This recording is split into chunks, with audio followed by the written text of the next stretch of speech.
جیسا کہ میں نے آپ کو بتایا کہ بوڑھا زناکار جنت میں نہیں جائے گا، تو زنا ایک ہی طرح کا نہیں ہوتا ہے، زنا بھی بہت سی طرح کے ہوتے ہیں۔ آنکھوں کا زنا ہوتا ہے، اگر آپ نے آنکھوں سے غلط دیکھا ہے، اگر آپ نے ہاتھ غلط استعمال کیے ہیں تو ہاتھ کا زنا ہوتا ہے، اگر یہ پیر کہیں ایسی جگہوں پہ چل کے جا رہے ہیں تو یہ پھر پاؤں کا زنا ہوتا ہے۔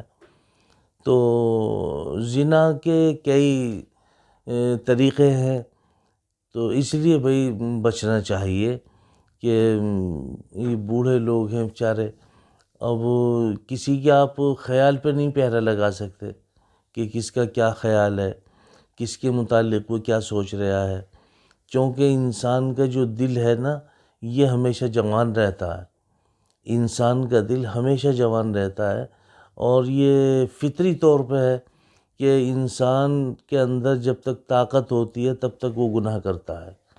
ہاں، جب تک طاقت ہوتی ہے تب تک گناہ کرتا ہے۔ بہت لوگ ایسے خوش نصیب ہیں جو جوانی میں توبہ کر لیتے ہیں، اللہ تعالیٰ ان کو بہت نوازتے ہیں، اس پہ بڑا اجر ہے۔ لیکن بوڑھے لوگوں کے متعلق آیا کہ بوڑھا زناکار جنت میں نہیں جائے گا۔ اور دوسرے نمبر پہ آیا کہ بخیل یعنی کنجوس، یہ بھی جنت میں نہیں جائے گا۔ اب بخیل اور کنجوس یعنی کس طرح کا ہوتا ہے، اس کی کئی صورتیں ہیں۔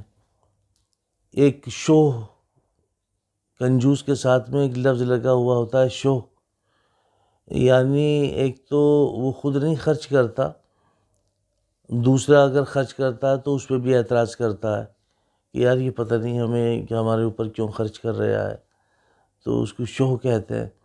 اور یہ تو خود ہی بیچارہ کنجوس ہے، بخیل ہے یہ تو بخیل کے متعلق بھی آیا کہ یہ بھی اللہ کی رحمت سے بہت دور ہے، اللہ تعالیٰ ہم سب کی حفاظت فرمائے۔ لیکن تیسرے نمبر پہ جو آتا ہے وہ آتا ہے احسان جتانے والا۔ اب اس میں دونوں میں سمجھتا ہوں کہ دونوں غلطی پر ہیں۔ اگر کسی نے آپ کے اوپر احسان کیا ہے تو آپ کی ذمہ داری بنتی ہے کہ اس کا احسان مانا جائے۔ احسان اتارے نہیں جاتے، احسان صرف محسوس کیے جاتے ہیں۔ اگر آپ احسان مانتے رہیں تو احسان جتانے والے کی کبھی ہمت ہی نہ ہوگی کہ وہ احسان جتائے۔ لیکن کہیں کہیں ایسی خامیاں ہو جاتی ہیں کہ انسان کو احسان جتانا پڑ جاتا ہے، اور احسان جتانے والے کے متعلق آتا ہے کہ وہ جنت میں نہیں جائے گا۔